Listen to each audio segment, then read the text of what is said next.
जब सागर में करीब 2 साल पहले बनाए गए एलिवेटेड कॉरिडोर पर निर्माण को लेकर और सुरक्षा व्यवस्थाओं को लेकर कई सवाल वर्तमान में खड़े हुए हैं। ये सवाल विपक्ष और आम जनता दोनों ने उठाए हैं। इनको लेकर आपके संज्ञान में अब तक क्या है और आप लोगों की तरफ से क्या कदम उठाए गए? देखिए, आपने जागरूक नागरिक होने के नाते और जागरूक पत्रकार होने के नाते इस संबंध में जो संज्ञान में लाया है, इस संबंध में जो ब्रिज में अगर गड्ढे हुए, कहीं कोई पुष्टि हुई है जिससे वहाँ जो हमारी सुंदरता है या उसमें काम में ढीलासाई हुई या काम गुणवत्तापूर्ण नहीं हुआ है, क्योंकि वह स्मार्ट सिटी के माध्यम से बना था। तो आज ही हम माननीय आयुक्त महोदय के माध्यम से स्मार्ट सिटी को एक पत्र जारी करेंगे और उनसे आग्रह करेंगे कि अति शीघ्र ऐसे दोषी व्यक्ति, चाहे वह इंजीनियर हो चाहे वह ठेकेदार हो, तो अगर उन्होंने गुणवत्ता विहीन काम किया है तो उनके ऊपर पेनाल्टी के साथ कार्रवाई होना चाहिए। और कुछ अगर गड्ढे हुए हैं तो उनको अति शीघ्र भरने का प्रयास करेंगे, ताकि लोगों की सुविधा के लिए, शहर को सुंदर बनाने के लिए हमने एलिवेट कॉरिडोर बनाया था। और उस एलिवेट कॉरिडोर से आप भी जानते होंगे कि बड़े बाजार का जो ट्रैफिक पूरा 3 बत्ती होते हुए, नमक मंडी होते हुए आपका बस स्टैंड जाता था, उन व्यक्तियों के लिए सुविधाएं हुई हैं, लेकिन अगर कहीं कुछ गलती हुई है तो उन पे भी शीघ्र हम कार्रवाई करेंगे। दूसरा, आपने पूछा है कि सुरक्षा की दृष्टि से ये सही है कि लगभग 2 साल के अंदर कम से कम 15 से 20 घटनाएं हो चुकी हैं और उन घटनाओं में हमारे शहर के नागरिक कुछ खत्म भी हो चुके हैं। उसमें पिछली परिषद हुई थी तो माननीय हमारे विधायक श्री शैलेंद्र जी ने इस विषय में परिषद में विषय रखा था। तो उस समय हम लोग वहाँ जाली लगाने वाले थे, लेकिन जाली लगाने से उस तालाब की और कॉरिडोर की जो सुंदरता है वो खत्म हो जाएगी। तो अभी माननीय विधायक जी की भोपाल में इस संबंध में बात हुई थी, एक इंजीनियर है जो इस संबंध में जानकारी रखते हैं, तो उनका कहना है कि आप कैचिंग केज लगाएं। कैचिंग केज लगाएंगे तो उसकी सुंदरता भी खत्म नहीं होगी, और जो हमारा कॉरिडोर है, कॉरिडोर के दोनों साइड में 6-6 फुट की कैचिंग केज लगाएंगे कि कोई भी व्यक्ति अगर गलती से गिरता है या कोई व्यक्ति आत्महत्या के उससे भी गिरता है तो वो सुरक्षित रहेगा, वो ख़त्म नहीं होगा।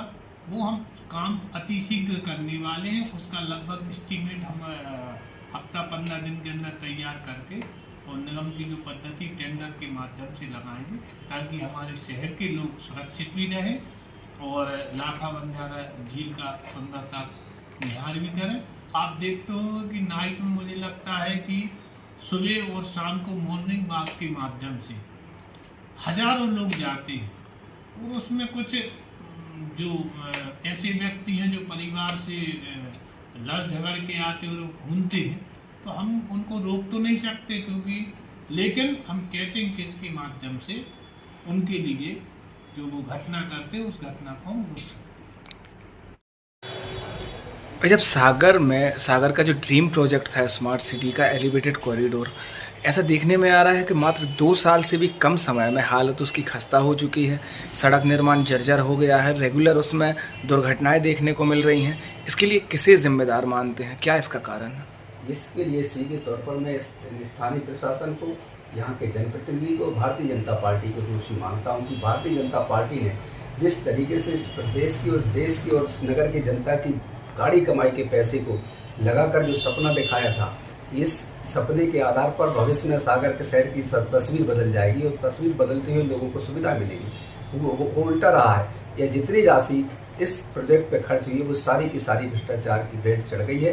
पहली बरसात ही नहीं झेल पाया और सब जगह गड्ढे गड्ढे, पूरे पुल और रोडों पर गड्ढे हुए हैं। कारण स्पष्ट है कि ऐसी एजेंसियों के द्वारा काम किया गया जिससे बड़ी मात्रा में भ्रष्टाचार और कमीशनखोरी की गई है। परिणाम स्वरूप आज हमें ये सब चीज़ें देखने को मिल रही हैं। आम जनता को आज जिन असुविधाओं से गुजरना पड़ रहा है, इसके लिए सीधे तौर पर राज्य की भारतीय जनता पार्टी, स्थानीय प्रशासन, नगर निगम का प्रशासन दोषी है। मैं इस सारे घटनाक्रम में जिस तरीके से भ्रष्टाचार हुआ है, इसकी जांच की मांग करता हूँ, वो दोषियों पर कार्रवाई की मांग करता हूँ। ट्रैफिक व्यवस्था में सुधार के लिए और लोगों को आवागमन में सुविधा देने के लिए इसका निर्माण किया गया था। आप भी इसी शहर के आम नागरिकों में भी आते हैं, क्या कोई सुधार आप देखते हैं ट्रैफिक व्यवस्था में? देखिए, ये धोखा हुआ है इस नगर की जनता के साथ। जिस उद्देश्य को, जिस भावनाओं के साथ हमारी नगर के भोले वाले लोगों से कहा गया था कि इतना 90 करोड़ रुपए लगाकर हम आपको सुविधा देंगे कि आप आसानी से बड़े बाजार से निकल सकोगे, उल्टा हो रहा है कि हम और ज़्यादा फंसने लग गए। जिससे जितना टाइम पहले लगता है उससे ज़्यादा हमें टाइम लग रहा है। हमारा पैसा जाने के बाद भी हमें वह सुविधाएं नहीं मिल रही। इस कारण से सारे लोगों को इस तकलीफ से गुजरना पड़ रहा है और इस तकलीफ के सीधे तौर पर दोषी इस भारतीय जनता पार्टी की हुकूमत और यहाँ का प्रशासन है, जिसके लिए मैं चाहूँगा इन सारी व्यवस्थाओं जो अव्यवस्थाएं फैली हैं, इनकी उच्च स्तरीय जांच होकर उस पर कार्रवाई की जाए।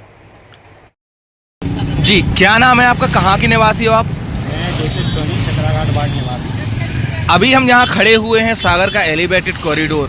काफ़ी महत्वाकांक्षाओं के साथ इसका निर्माण सागर में सागर विधायक के अनुमोदन पर कराया गया था, उनकी काफ़ी इच्छा थी।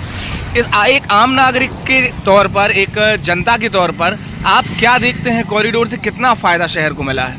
देखिए भाई साहब, आपको ये बता दें कि कॉरिडोर से सागर वासियों को बहुत उम्मीद थी कि इसके माध्यम से आवागमन में बहुत सुविधा होगी।